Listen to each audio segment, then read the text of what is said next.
Hi எல்லோருக்கும் வணக்கம். Big boss season 7 Tamil. So இந்த வீடியோவில் நம்ம ப்ரொமோ 3 இன்னும் பார்த்தீங்கன்னா வரல. ஸோ அதனால் 4 பேரண்ட்ஸ் இப்போ உள்ளே வந்திருக்காங்க. விஜய் வர்மாவுடைய அம்மாவும் பார்த்தீங்கன்னா உள்ளே களம் இறங்கிட்டாங்க. ஸோ அவங்க இறங்கி என்ன பண்ணாங்க அப்படிங்கிறத பற்றி பேச போகிறோம். அப்புறம் எல்லாருமே என்னென்ன கிளிம்ஸ் கொடுத்தாங்க அப்படிங்கிறத நம்ம பார்த்துடலாம். கிளிம்ஸ் அண்ட் ஹின்ஸ் அப்படின்னு சொல்லி வச்சுக்கலாம். ஸோ வீடியோக்குள்ளே போகிறதுக்கு முன்னாடி நம்ம சேனலுக்கு புதுசாக இருந்து கண்டிப்பாக சப்ஸ்கிரைப் பண்ணிக்கோங்க. வீடியோ மறக்காமல் லைக் பண்ணிக்கோங்க. இப்போ நம்ம வீடியோக்குள்ளே போகலாம். ஸோ என்னை பொறுத்த வரைக்கும் இன்றைக்கி 4 ஃபேமிலியும் வேறு லெவலில் அட்வைஸ் மலையாக பொழிந்தார்கள் அப்படிங்கிறதுல எந்த ஒரு மாற்று கருத்தும் இல்லை. அதுலேயும் விக்ரமுடைய அப்பா உள்ளே ஸ்ட்ரைட்டாகவே அந்த விஷ்ணு அந்த மேட்ரு சொன்னார்ல, விக்ரம் இப்படி இருக்கான் டம்மி அவன் அப்படின்ற மாதிரிலாம் சீக்கிரம் அனுப்பணும் அப்படின்ற அதெல்லாம் கிளாரிட்டி கொடுத்து விஷ்ணு சாரி கேட்டார். அடுத்து விக்ரமோடைய அம்மா ஆரஞ்சு பழத்தை ஒழிக்கிற மாதிரியே புளிப்பாக இருக்குது, கொஞ்சம் பார்த்து சாப்பிடு ஆரஞ்சு பழம் அப்படின்ற மாதிரி கூட இருக்க கண்டஸ்டன்ஸை கொஞ்சம் பார்த்து இருந்துக்கோ, உன்னை பிராண்ட் பண்ண விடாத, காக்ரோச்சி இந்த மாதிரிலாம் பிராண்ட் பண்ணாங்க அப்படின்னா கஷ்டம், உன்னுடைய ஃபேன்ஸ் தான் உனக்கு ஓட்டு போட்டு காப்பாற்றிருக்காங்க. எங்கடா அந்த ஃபேன்ஸு பாண்டியன் ஸ்டோர்ஸ் ஃபேன்ஸ்? அப்படியா, சரி ஓகே. ஸோ அவங்களாம் காப்பாற்றிருக்காங்க. அப்புறம் நீ ஒழுங்காக விளையாடணும், இனிமேல் வாய்ஸ் அவுட் பண்ணணும். அவர் விக்ரமோட அப்பா நானே வாய்ஸ் அவுட் பண்ணுவேன் போல் இவன் டம்மியாக இருக்கேன் அப்படின்ற மாதிரி பேசுனது. ஆனால் இவனை மாதிரி ஒரு நல்லவன் கிடையவே கிடையாது, என் அளவுக்கு நல்லவன் கிடையாது, நான் கொஞ்சம் நல்லவன் கொஞ்சம் கெட்டவன் அப்படின்ற மாதிரி சொல்லிட்டு என்ன பிக் பாஸ் கண்டஸ்டன்ஸாக உள்ளே கொண்டு போய் விடுங்க அப்படின்ற மாதிரி விக்ரமுடைய அப்பா வேறு லெவலில் ஃபன் பண்ணிட்டு இருக்கார் அப்படிங்கிறது பார்க்க முடியுது. அடுத்து ரொம்ப பியூட்டிஃபுல்லாக அவங்க அட்வைஸ் பண்ணாங்க. விக்ரமுடைய அம்மா யாரெல்லாம் கொஞ்சம் டேஞ்சர் அப்படின்ற மாதிரிலாம் கொஞ்சம் பார்த்துக்கோ அப்படின்ற மாதிரி அட்வைஸ் பண்ணாங்க. சரியா, இது ஒன்று. அடுத்து விஜய் வர்மாவுடைய அம்மா நீ ஏன் அந்த சாங் போட்டு உள்ளே வராங்க.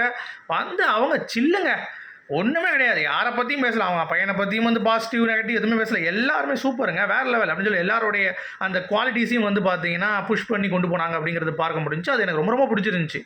விஜய் அம்மா இருக்கிறதுலே வந்தவங்க ஃபேமிலியிலே பார்த்தீங்கன்னா வேறு லெவல். அடுத்து பூர்ணிமாவுடைய அம்மா பார்த்தீங்கன்னா கொஞ்சம் விஷ்ணு கிட்ட ஜாக்கிரதையாரு அப்படின்றத ஹிண்ட் அவுட் பண்ணிட்டாங்க. பட் இன்டேரக்ட்லி, நாட் டேரக்ட்லி, சரியா, இன்டேரக்ட்லி அவங்க பண்ணாங்க அப்படிங்கிறது தான். பட் வேறு லெவல் சூப்பர் அப்படிங்கிறது அர்ச்சனாவுடைய அப்பா தான். ஏன்னா வந்த உடனே எல்லார் மேலேயும் பார்த்தீங்கன்னா புளிச்சுன்னு சொல்லி, விக்ரம் நீ ஏன் இப்படி பண்ண, என் பொண்ணு அழுதுட்டு இருக்கும்போது நீ பின்னாடி போய் மாக் பண்ண, நிக்சன் நீ கள்ளிப்பால் ஊற்றி கொன்ன அப்படின்ற மாதிரி அவரை போய் இது பண்ணது. நிக்சனை பார்த்தீங்கன்னா ரொம்ப நிலைக்குள்ளேயே வச்சிட்டாரு. அது மட்டும் இல்லாமல் அர்ச்சனா தப்பையும் மூஞ்சிக்கு மேலே சொன்னார். அதெல்லாம் நம்ம பார்க்க முடியுது.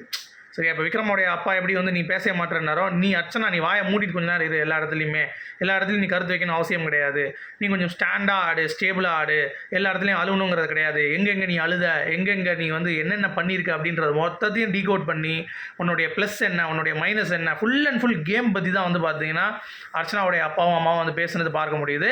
But that is good, okay தான். பட் இருந்தாலும் இன்னொருத்தவங்களை எதுக்கு தாக்குறாங்க அப்படிங்கிறது தான் எனக்கு தோணலை.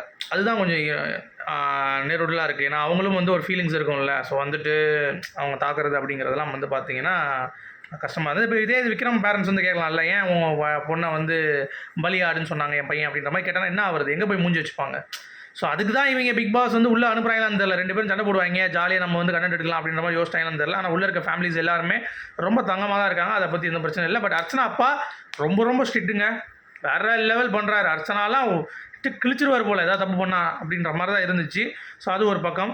அடுத்து இதில் முக்கியமான ஒரு விஷயம் என்ன அப்படின்னா, இந்த ஃபேமிலிஸ் இன்றைக்கி ஃபுல்லாக அவங்க கண்டினியூவாக ஸ்பெண்ட் பண்ண போகிறாங்க அப்படிங்கிறப்ப என்னுடைய சப்ஸ்கிரைபர்ஸ் நிறைய பேர் கேட்ட கேள்வி என்னென்னா, எனக்கு திடீர்னு லைவ் பார்க்கும்போது எது விக்ரமோடைய அம்மா, எது மணியோடைய விஜயவர்மாவுடைய அம்மா, எது பூர்ணிமாவுடைய அம்மாங்கிறதே கன்ஃபியூஸாக இருக்குது. ஏன்னா ஒரே நாளில் இவ்வளோ ஃபேமிலிஸ் வரதை எங்களால் பார்த்துக்க முடியல, அது நீங்கள் என்ன பண்ணுறீங்கன்னு என்கிட்ட கேட்டாங்க. என்னை பொறுத்த வரைக்கும் நான் ரிவ்யூவராக அதை பார்த்து தான் ஆகணுங்க. உங்களுக்கு அது சிரமமாக இருந்தால் ஒன்றும் பண்ண முடியாது. ஏன்னா இந்த வட்டம் அதை புதுசாக பண்ணணும். இந்த வட்டம் ஆள் அதிகங்க. நான் 11 பேர் இருக்கீங்க, எப்பயும் 9 பேர் தான் இருப்பாங்க, 9லேருந்து 8 பேர் தான் ஃப்ரீ ஸ்டார்ஸில் இருப்பாங்க.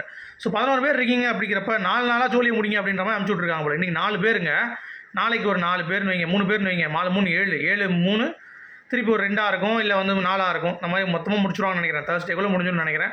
ஸோ வெயிட் பண்ணி பார்க்கலாம். உங்களுடைய கருத்துக்கள் சொல்லுங்கள். மீண்டும் சந்திப்போம். Good bye.